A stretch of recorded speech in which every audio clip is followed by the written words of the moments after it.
So about a year ago, I made a video for a particular episode of Disney's Ducktales reboot, and have been wondering since the show came back for its third season how to approach doing videos on the subject. In an ideal world, I'd be able to squeeze weekly or at least regularly posted scripted reviews in alongside all my other obligations, like, say, Shaunicus, whose videos you should absolutely check out, by the way, and who knows, I may even find the time to do that relatively soon as summer approaches. And yeah, they'd certainly have to be scripted, as I get the feeling the channel's gradual lean toward unscripted, unstructured content in recent months has been losing me subscribers.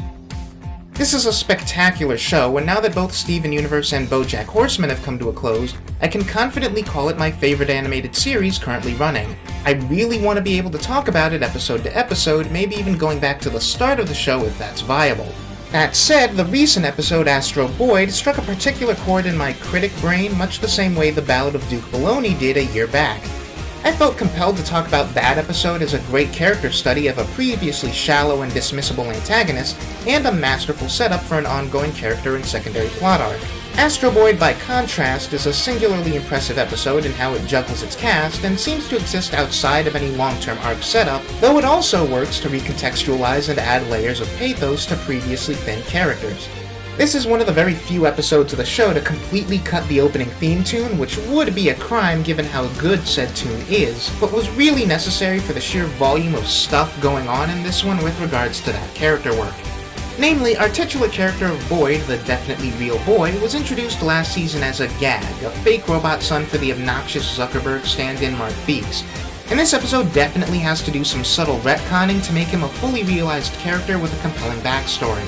That backstory being that he was a creation of Gyro Gearloose who went rogue, creating an insecurity in Gyro about the validity of his inventions which has defined him in every episode up to this point, along with the self-resentment that he projects onto his intern, Fenton Crackshell Cabrera.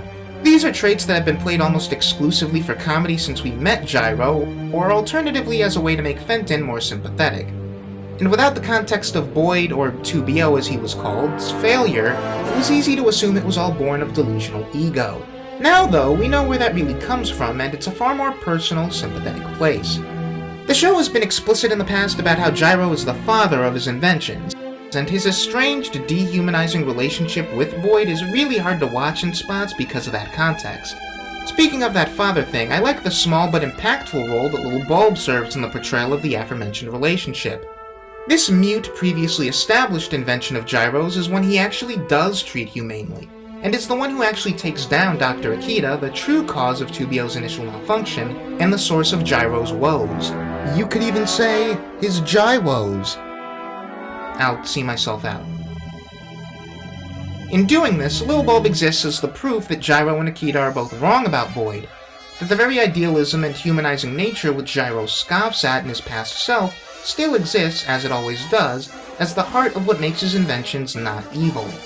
Gyro thought his initial belief that 2BO was a definitely real boy was misplaced, that 2BO was inherently evil, and that it was somehow Gyro's own fault that his quote real boy programming didn't take. Clearly it did, however, and while I would have liked to know what it was that snapped 2BO back to being an innocent kid the first time, I think it's clear that B.O.Y.D's heart is inherent, and the implications of that for Gyro go beyond just the relationship between the two of them. For instance, Gyro starts this episode dehumanizing Fenton much the same way he does B.O.Y.D, treating his alter ego of Gizmoduck like a tool and putting up walls against yet another idealistic young soul who looks up to him. I think Gyro's view of Fenton very pointedly changes after he sees how the scientist who used to mentor him went behind his back and compromised his vision with 2BO. Jesus Christ, why do I keep writing tongue twisters for myself? That was like my 7th take on that sentence. Gyro, taken just a few degrees further, risks becoming a mentor who actively undermines his pupil for their own ends in much the same way as Dr. Akita. Gyro has been so dismissive of Fenton for what at first seemed like reasons of pure ego, but as we've learned, the actual issue is that Fenton, being an intern like Gyro once was, is an outlet for all of Gyro's self-hatred over what happened with 2BO. Tying back to B.O.Y.D, Gyro and Fenton each view him in different ways, and I love it when a story takes this approach of having characters exist on a spectrum of ideas, all tying into one theme that the episode explores through their different philosophies. If thematic storytelling is all about telling viewers how to live by answering questions, then the question the story tries to answer in this case, is B.O.Y.D a real sentient person, gets answered different ways by each core member of the cast until one answer triumphs. Inspector Tezuka and Dr. Akita are two characters new to this episode, and they share the belief that Boyd is absolutely nothing but a tool of destruction. Akita wants to take advantage of this, while Tezuka wants to stop it at all costs, to the point where preventing another 2BO disaster has led her to distrust all robots and anyone connected with them. Fenton believes Boyd is a tool as well, although in his case it's a tool for good to be nurtured. And then there's Huey, the character the episode ultimately sides with, who believes Boyd isn't a tool at all, that he is in fact a person with agency and a right to life. Gyro, at any given moment, is pulled between all these ideas. He conceived of 2BO as a defensive tool for good, but in programming him couldn't seem to help but treat him like a definitely real boy. After Akita makes him go rogue, he adopts Tezuka's philosophy toward Boyd, but takes Huey's position after Huey is the one to lift the veil on how his original beliefs about 2BO were indeed correct. And on that note, I feel like I should talk a little bit more about Huey.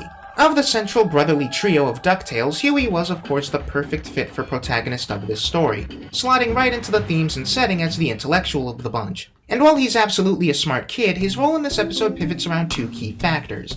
First is that he's not a science whiz on the level of Gyro, Akita, or Fenton, and thus doesn't view Boyd as hardware almost by second nature. Fenton may view Boyd as a tool for good as opposed to evil, but he still views him as primarily mechanics and wiring. Fenton is an idealistic and altruistic guy who has his heart in the right place, but the respect he pays a robot is very different from that which he'd pay a person. Huey is the one central figure of the episode with no affinity for robotics, so that angle doesn't factor into how he thinks of Boyd at all. By that same token, I think it's important that Huey is a totally outside party with no real history with Boyd coming into the episode. Gyro, Akita, and Tezuka all come into the episode with a clear picture in their heads of Boyd's past and purpose, and even Fenton is too closely affiliated with Gyro to be objective. The reason Huey is able to see Boyd for the definitely real boy he is, when hardly anyone else is even paying attention to how the kid acts and what he wants, is that he doesn't have an experience with the weapon Akita forced 2BO to be weighing on his mind and informing his perception. There is, of course, also the level on which Huey is able to relate to Boyd personally, namely that Huey gets treated like he's also not a real boy because he happens to act in a quote-unquote robotic way. Much like another character Danny Pudi is known for playing, there's evidence to the reading of Huey as autistic, from the obsession with rigid regulation to the body language suggestive of stimming, down to bits of dialogue about things like being wired differently. It's interesting to use that kind of coding in a story explicitly about someone who gets called not just irregular but inhuman because of their tics, quirks, and compulsions. And while I wish TV was in a place where this representation could be more explicit, I hope the validation that Huey gets to feel that he, as well as Boyd, is a normal, definitely real kid, helps children who are different internalize that about themselves. For as much as I do implicitly agree with the episode that Boyd is a real, sentient person, for the sake of that message, it was really smart to make this a story about two boys, one of whom feels and gets treated in an alienating, abnormal way that's much more grounded and easier to relate to. The closest thing the episode has to a flaw is that even with as much time as it has, and as much as it tries to give him characterizing tics, it doesn't really get around to making Dr. Akita feel like more than a plot device in the same way Inspector Tezuka manages to. Granted, I don't know how you fix the problem that Akita doesn't feel like a person with a life outside of this narrative, given he's literally a NEET, look it up, but I feel like that was worth mentioning. The character writing all around is just so good this episode, but I'd be doing it a disservice if I didn't touch on the other things that make it great. Tokyo is such an appealing, different setting for this show, and the anime references littered all over the episode, both subtle and overt, are a joy. Just like the characters being written on point, this episode is unquestionably the peak of the show so far in terms of fluid, dynamic character and action animation.